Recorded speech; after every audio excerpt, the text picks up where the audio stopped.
اپنی دنیا اور آخرت کی. یہ بات یاد رکھیں. اور جو جادوگری کراتے ہیں نا, کسی پر جادو کر دو, ان پہ ان کے بچے بہت پڑھ رہے ہیں, ان کا فلاں ہو رہا, تم ایک ناکامی کا راستہ اپنا رہے ہو, اس میں کوئی سکسیس نہیں ہے. جس پہ جادو ہوگا انشاءاللہ عزیز وہ تکلیف میں رہیں گا. اللہ رب العزت مومن کو ہر تکلیف کا بدلہ دنیا میں بھی دیں گا اور آخرت میں بھی دیں گا. لیکن تم یہ سوچ لو تمہارا انجام کیا ہوگا جب تم جادو کے ذریعے اپنے ایک بھائی کو دنیا میں تکلیف پہنچاتے ہو. اللہ رب العزت انشاءاللہ عزیز تمہیں جہنم کی آگ میں وہ تکلیف دیں گا.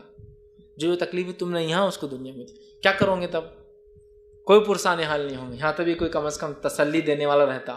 گناہگار کو بھی لوگ تسلی دیتے, جانے دو. وہاں کوئی تسلی والا, اس لیے کہ اللہ نے فرمایا جہنمیوں کو کوئی مددگار نہیں ملنے والا ہے. کیوں ایسے راستے کو اپناتے ہیں مسلمان؟ دھڑلے سے جادو کر رہے ہیں مسلمان, دھڑلے سے کر رہے ہیں.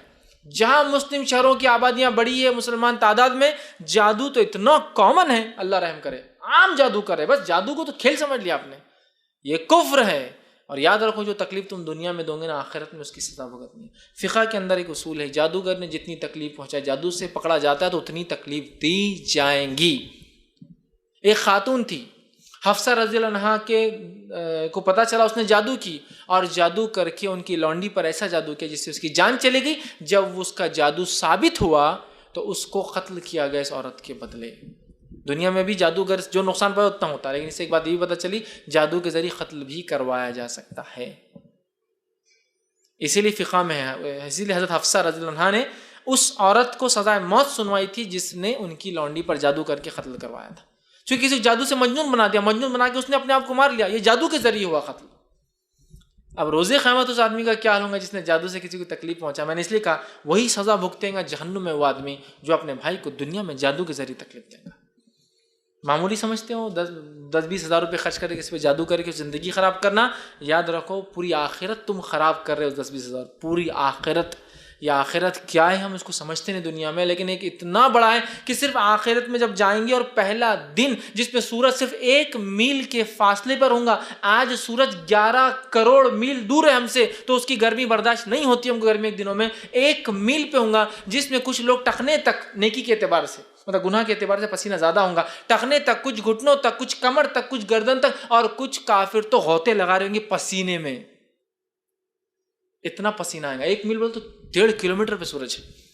اس روز جس کے اس ایک دن جو 1 میل پہ سورج ہوگا, اس ایک دن 50,000 سال کا وہ دن ہے, جس کے 50,000 سال کا وہ دن گزارنے کے بعد مومن کہیں گے اللہ جہنم میں کیوں نہ صحیح لیکن فیصلہ کر دے, ڈال دے ہم کو کہیں نہ کہیں, یہ تکلیف ہم سے برداشت نہیں ہوتے.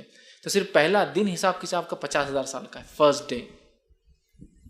تو تم کتنی تکلیف پہنچاؤ گے اس کو بتاؤ جادو سے؟ 50 سال, 100 سال, اس سے زیادہ کیا کر سکیں؟ اس سے زیادہ اوقات بھی نہیں, نہ وہ جئیں گے نہ تمہاری اوقات ہے, تم بھی نہیں جیوں گے 100 سال سے زیادہ. اس کے بعد جب آنکھیں کھلیں گی دوبارہ, ویسے تو آنکھیں بند ہوتے ہی پتہ چلیں گا, جو فرشتے ریسیو کرنے آئیں گے نا ان کی صورت دیکھ کے سمجھ میں آ جائیں گا کیا کر کے گیا دنیا سے. جو فرشتے ریسیو کرنے آئیں گے, ویلکم کرنے آئیں گے نا, جیسے ایئرپورٹ میں ویلکم کرتے ہیں ہے نا, بڑے لوگوں کو, اچھے لوگ اچھی اچھی گاڑیوں میں آتے ہیں, تو تم کو جو ویلکم کرنے فرشتے آئیں گے, آنکھ بند ہوتے, جادو کرنے والے, کرانے والے اور جادوگر, شبھ دیباز کاہن, آنکھ بند, ادھر شٹر ڈاؤن جب ہوں گا نا, تو وہاں جو لوگ کھڑے ہوں گے وہ اتنے خطرناک ہوں گے, اور جو سزائیں دیں گے اور جو تکلیفوں سے روح نکالیں گے, اس کے بعد جس آنکھ کے بستر پہ خبر کے گڑھے میں سلائیں گے, اس کے بعد روز قیامت جو غوطے لگائیں گے اپنے پسینے کے اندر 50,000 سال تک, اور اس کے بعد اللہ جب فیصلہ کریں گے اور جہنم میں ڈالیں گا, تب پتہ چلیں گا تھوڑی سی تکلیف دینے کا وہاں کیا مزہ ملتا ہے.